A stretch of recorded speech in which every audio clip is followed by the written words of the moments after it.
Assalamualaikum warahmatullahi wabarakatuh.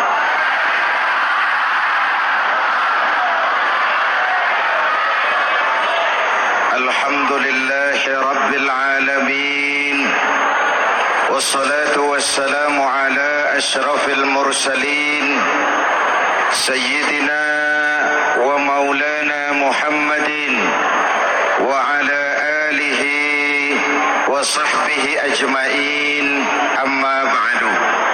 Para ulama yang saya muliakan, hadirin hadirat ma'asyiral muslimin yang saya cintai, banyak kita alami perubahan-perubahan yang terjadi, baik perubahan yang menyangkut sosial budaya, lebih-lebih yang menyangkut sosial politik. Yang tidak banyak mengalami perubahan adalah sosial ekonomi. Bahkan angka kemiskinan kita naik menjadi 3/5 dari total penduduk kita hidup di bawah garis kemiskinan. Dan 20% diantaranya miskin mutlak. Perubahan-perubahan yang terjadi menyadarkan kita kepada kebenaran Al-Quran ketika Allah menyatakan wa tilkal ayyamu nudawiluha bainan nas. Hari itu kami putar di antara manusia. Ada saat datang, ada waktu pergi, ada hari lahir, ada saat kembali, ada waktu dilantik, ada saat menyerahkan jabatan. Hari kami putar di antara manusia dan hidup cuma sekadar menunggu giliran. Soalnya kemudian di tengah perubahan-perubahan yang terjadi begitu cepat, what must we do now?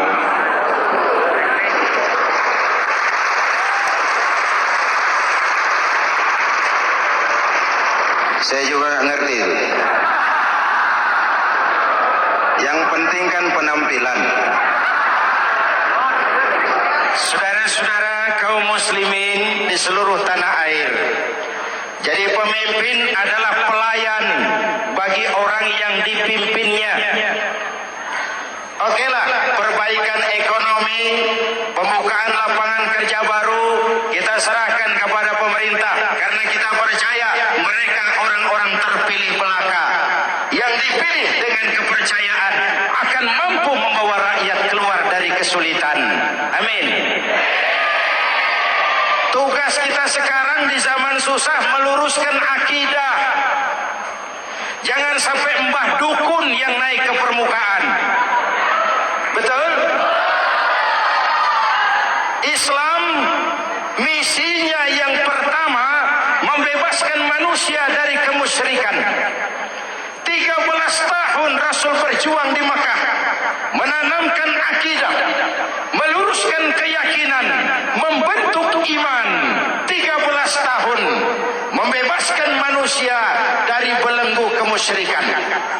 13 tahun menanamkan la ilaha illallah Muhammadur Rasul dengan seluruh konsekuensinya. Kalau saya yakin tidak ada Tuhan selain Allah, saya tidak akan minta tolong kecuali hanya kepada Allah. Saya tidak akan pernah takut kecuali hanya kepada Allah. Saya tidak akan menggantungkan hidup kecuali hanya kepada Allah. Saya tidak akan minta rezeki kecuali hanya kepada Allah. Saya tidak akan melarikan persoalan kecuali hanya kepada Allah. Kalau konsekuen dengan keyakinan ini, Mbah Dukun nggak dapat tempat.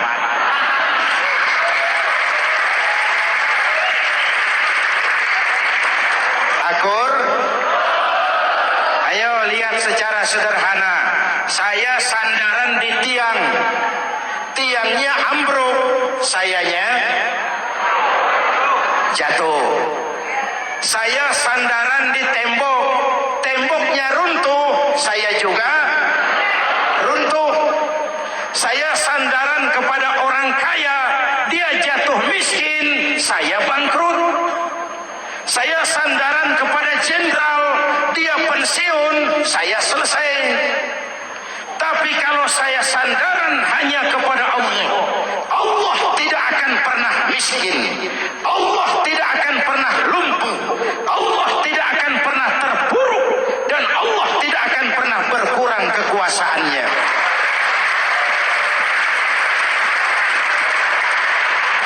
Maka umat Islam, sesulit apapun zaman yang kita hadapi, Allah juga tempat kita bersandar.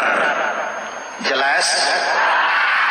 Selama ini kita iman dalam ucapan, tapi sekuler dalam perbuatan. Di masjid ada Allah, di kantor Allah tidak ada, maka korupsi merajalela.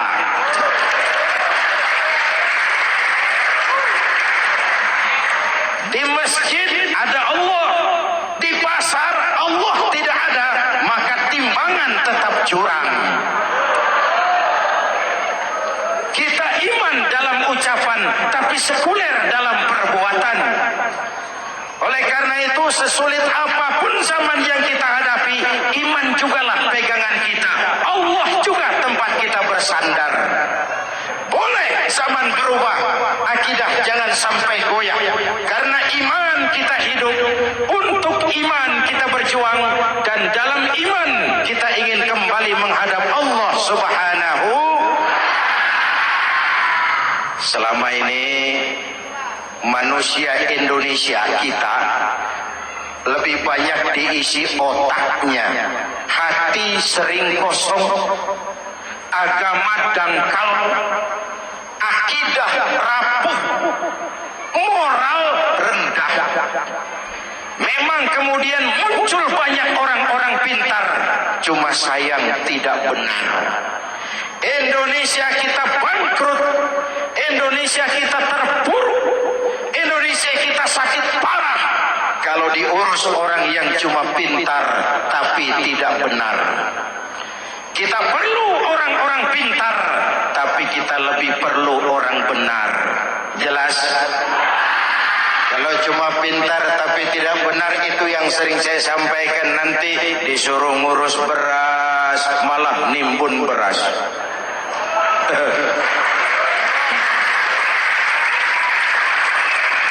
Disuruh ngurus laut malah jadi bajak laut. Disuruh ngurus hutan rame-rame jadi orang hutan. Jutaan hektar hutan Indonesia kita ini merupakan kekayaan sumber daya alam kita yang harus digunakan bagi sebesar-besar kemaslahatan rakyat. Yang disuruh ngurus hukum malah bikin hukum seperti pisau, tajam ke bawah, tumpul ke atas. Jangan heran lalu di masyarakat muncul street justice, pengadilan jalanan, sebagai refleksi dari ketidakpuasan melihat sikap hukum yang sangat berpihak. Kalau yang kecil salah, hukum cepat-cepat ditegakkan.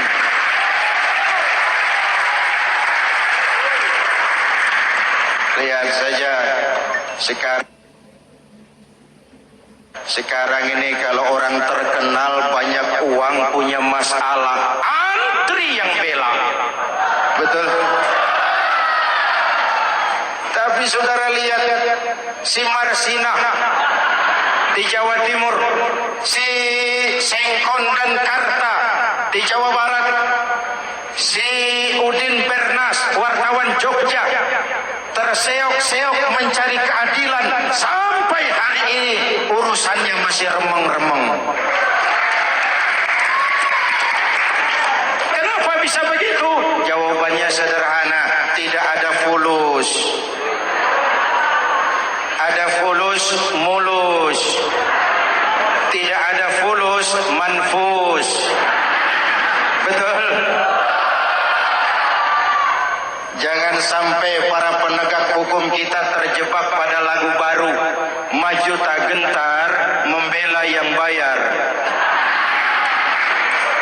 Biar bertentangan dengan nurani, biar bertentangan dengan public opini, biar bertentangan dengan rasa keadilan. Siapa yang bayar, itulah majikan. Mau benar atau salah, belain terus. Kalau seperti inilah hukum kita, mafioso keadilan akan tetap gentayangan. Hadirin yang saya hormati, 13 tahun beliau berjuang di Mekah, meluruskan keyakinan, memantapkan akidah, meneguhkan iman. Dari situ segalanya dimulai, dan ke situ segalanya akan menuju. Intan paling mahal, mutiara paling berharga, tidak lain adalah nilai-nilai keimanan. Kalau itu sudah tergadai, apalagi yang bisa kita banggakan dalam kehidupan ini? Tidak merasa harta kita berharga, belum ada artinya ketimbang iman. Kedudukan kita punya nilai pun belum ada artinya ketimbang dengan nilai-nilai keimanan. Itu intan paling mahal, itu mutiara paling berharga. Harta baru ada manfaatnya kalau dilandasi dengan iman. Jabatan dan kedudukan baru terasa gunanya kalau dilandasi dengan keimanan. Kalau jabatan lepas dari iman, yang akan lahir Fir'aun baru. Jelas? Kalau harta terlepas dari iman, yang akan muncul adalah konglomerat Korun. Kalau ilmu pengetahuan terlepas dari nilai dasar keimanan, maka yang akan muncul adalah ilmuwan pelacur yang menyalahkan yang benar, membenarkan yang salah untuk kepentingan pribadi. Dan kondisi seperti itu tidak akan membuat kita makin sehat. Oleh karena itu, pada kesempatan ini, pesan pertama saya, menghadapi zaman susah, tetap jaga akidah, tetap pelihara keyakinan. Kesulitan bukan untuk ditakuti, untuk diatasi. Hidup adalah kerja keras, bukan keajaiban. Perubahan tidak akan datang hanya dengan simsalabim abracadabra. Perubahan tidak akan muncul hanya dengan berandai-andai. Perubahan tidak akan turun dari langit seperti turunnya embun di waktu malam. Perubahan adalah kerja keras, sehingga Al-Quran membimbing kita. Innallaha la yughayyiru ma biqaumin hatta yughayyiru ma bi anfusihim. Allah tidak akan mengubah keadaan suatu bangsa kalau mereka tidak mau mengubah apa yang ada di dalam diri mereka. Yang ada di dalam diri itu rule of thinking, state of mind, cara kita berpikir, cara kita memandang kehidupan, cara kita mengatasi persoalan. Hadirin yang saya hormati, inilah iman. Berangkat dari ini kita menyadari ini ujian buat kita rakyat. Dan kita rakyat Indonesia ini kalau sama susah sih sudah kenyang. Ya Pak? Ya Pak? Kita ini sebagai bangsa mengalami apa yang disebut oleh Bung Karno up and down. Naik, turun, timbul, tenggelam, pasang, surut. 350 tahun dijajah oleh Belanda, kita susah. Berangkat Belanda masuk Jepang, susah lagi. Pergi Jepang, datang nikah, susah lagi. Lalu kita merdeka, dirongrong oleh berbagai pemberontakan, susah lagi. Makan bulgur, antri minyak. Lalu PKI berontak, susah lagi. Muncul orde baru, lama-lama susah lagi. Orde baru selesai, naik reformasi, mulai repot nasi, susah lagi.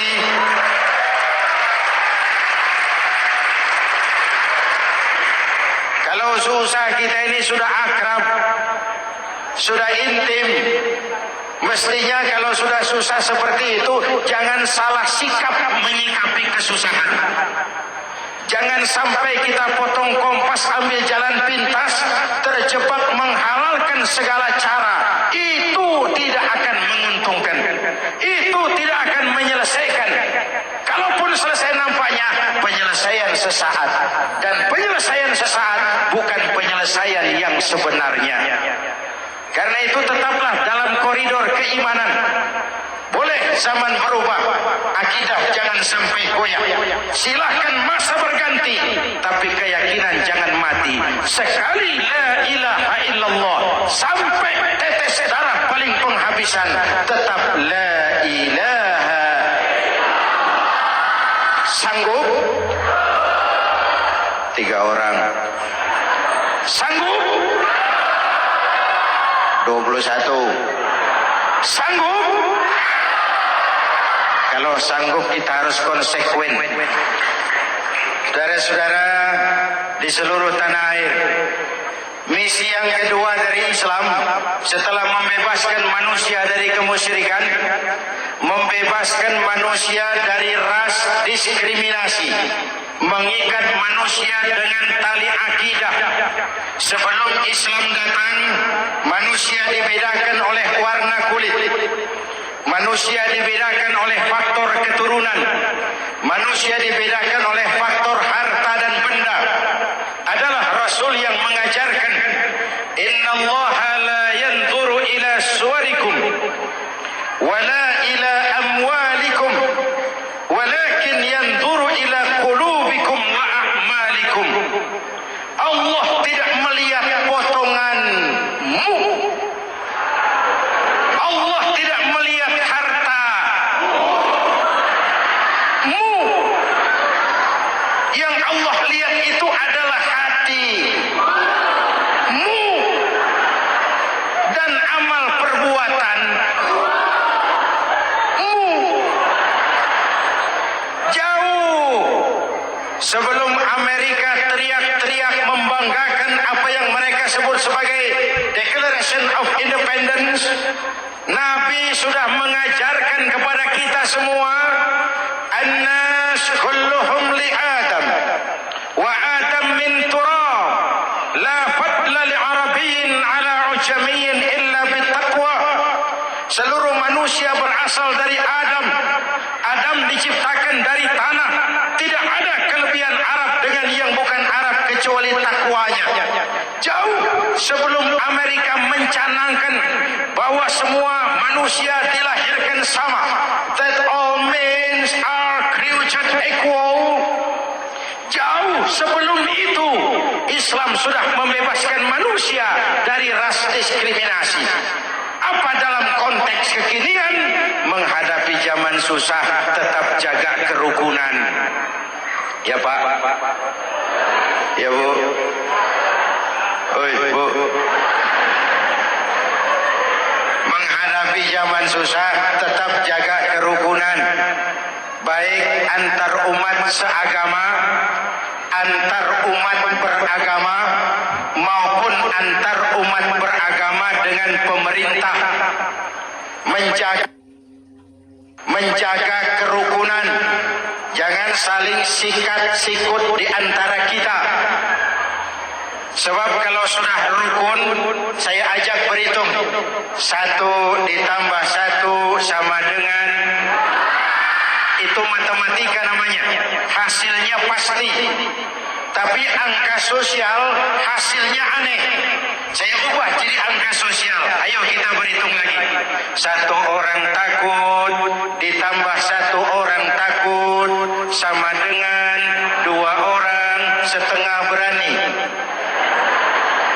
Kenapa setengah berani? Karena sudah berdua. Tadi kan takut sendiri. Kalau sama-sama takut berkumpul jadi setengah berani.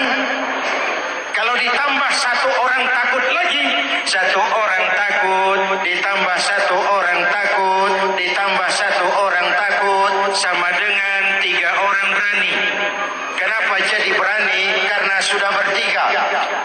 Kita yang lemah, kita yang marginal, kita yang dikucilkan, bahkan kita yang dilecehkan. Kalau mau rukun, kita akan kuat dan tidak bakal dipermainkan orang.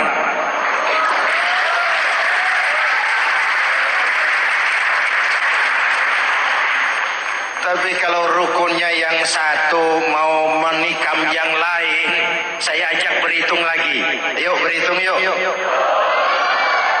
1 ekor ayam ditambah 1 ekor musang sama dengan 1 ekor musang.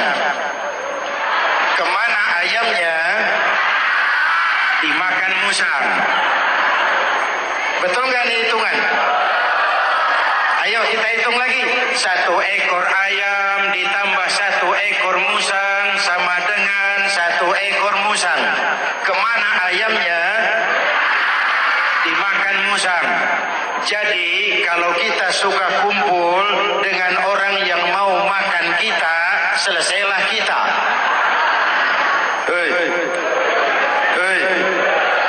Maka kalau merasa kita ini ayam, yuk kumpul sama-sama ayam, pulang ke kandang ayam. Kalau ada ayam kumpul ke kandang musang, itu namanya ayam minum begon. Jelas? Menjaga kerukunan. Pertama, antar umat seagama, sesama muslim harus saling menjaga, harus saling memelihara.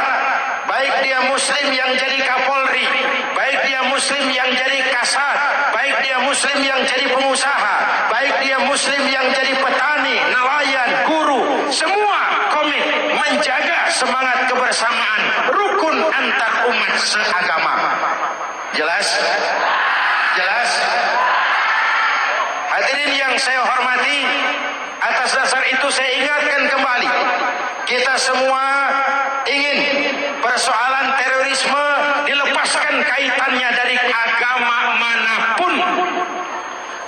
Tidak ada kaitannya terorisme dengan Islam, dengan Kristen, dengan Hindu, dengan Buddha. Tidak ada kaitannya terorisme dengan pondok pesantren.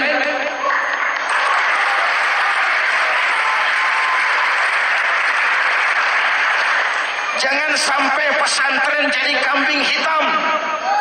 Karena sejak zaman penjajahan, pesantren sudah terbukti memberikan kontribusi bagi perjuangan memerdekakan rakyat Indonesia.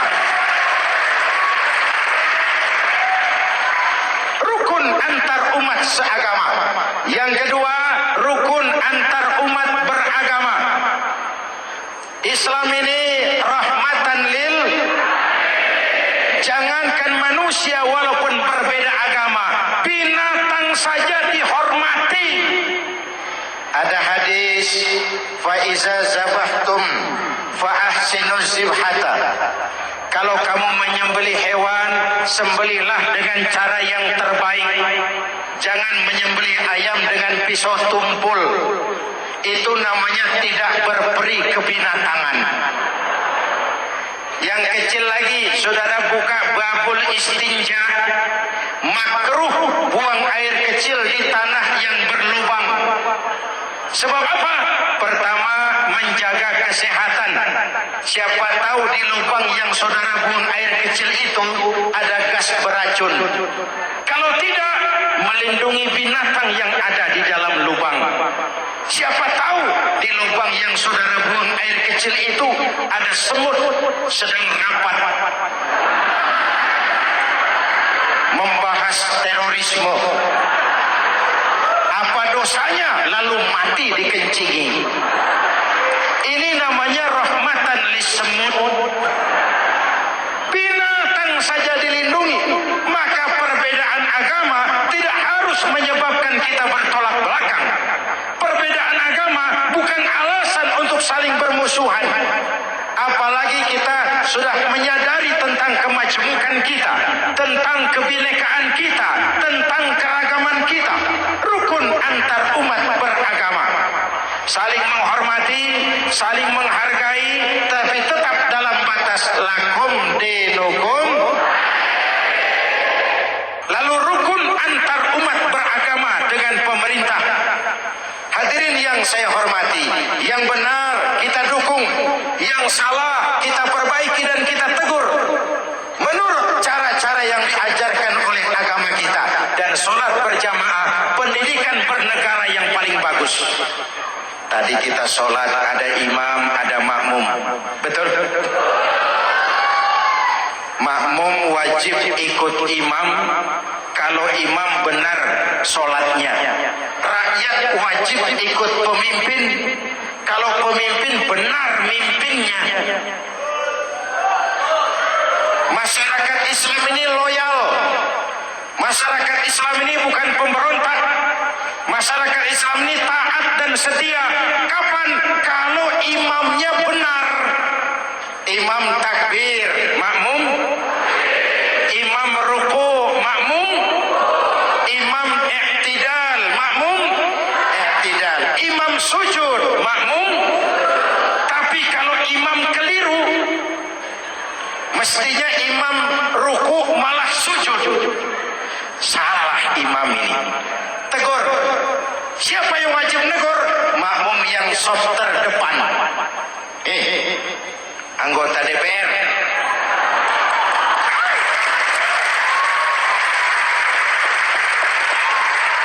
Ini wakil-wakil makmum ini. Saf di depan ini. Kalau imam keliru mereka paling tahu.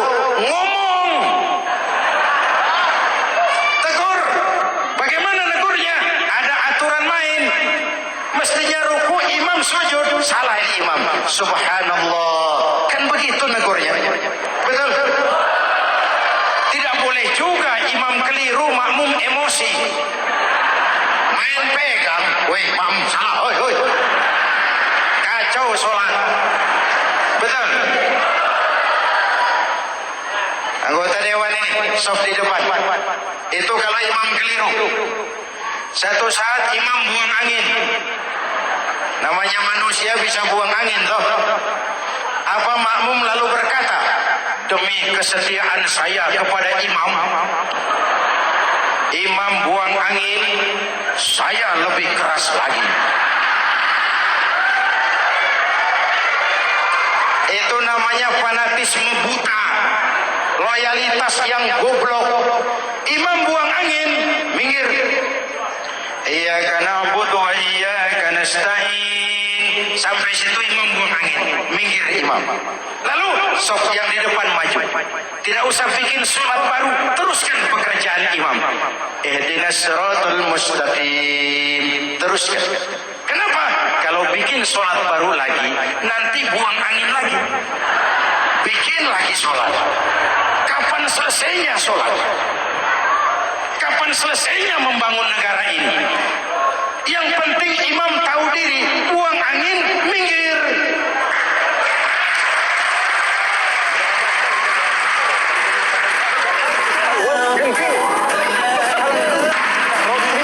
Ini kacaunya sholat berjamaah kita sekarang.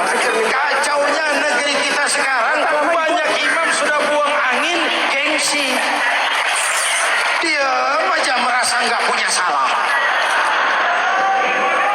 Dikasih tahu sama makmum, imam tadi buang angin ya, malah jawab sedikit. Apa kalau sedikit lalu tidak batal sholat itu? Mekanisme kehidupan sosial yang diatur lewat tuntunan sholat berjamaah. Sehingga Nabi berpesan, kun imaman muta'an au ma'muman muti'an fala takun thalisan jasu'a. Kalau jadi pemimpin, jadilah pemimpin yang ditaati. Kalau jadi makmum, jadilah makmum yang mentaati. Jangan jadi golongan ketiga pemecah belah. Di depan tidak jalan, di belakang takut, ditaruh yang di tengah, di depan didorong, yang belakang ditendang. Ini namanya biang kerok. Saudara-saudara, dari uraian singkat ini saya ambil beberapa catatan pokok. Pertama, kalau ada intan paling mahal, kalau ada mutiara paling berharga dalam hidup kita, itu tidak lain adalah karena keyakinan. Hidup jadi indah, hidup jadi berharga, hidup jadi berarti kalau didasari atas sebuah keyakinan. Dan keyakinan itu tidak lain adalah nilai iman kita, akidah kita kepada Allah Subhanahu wa ta'ala. Yang kedua, tetap menjaga kerukunan. sesulit apapun zaman yang kita hadapi, kita tetap harus menjaga semangat kebersamaan. Kita harus tetap menjadi lem perekat yang menjaga keutuhan baik sebagai bangsa maupun sebagai umat. Perbedaan adalah wajar, harus dihormati sebagai ciri kehidupan berdemokrasi. Tapi jangan perbedaan menjadi sebab kita bermusuhan, dan jangan perbedaan menyebabkan kita saling berpecah belah. Hormati perbedaan, jangan perbedaan dipandang sebagai permusuhan. Dengan akidah yang kuat dan kebersamaan yang kokoh, ayo kita hadapi kesulitan, kita atasi kesulitan, dan dengan kerja keras untuk menyongsong hari esok yang lebih pasti.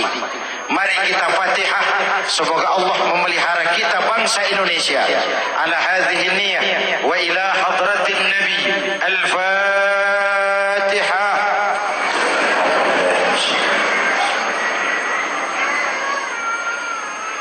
Iyyaka na'budu wa iyyaka nasta'in. Shiratal mustaqim. Shiratal ladzina an'amta 'alaihim. Bismillahirrahmanirrahim.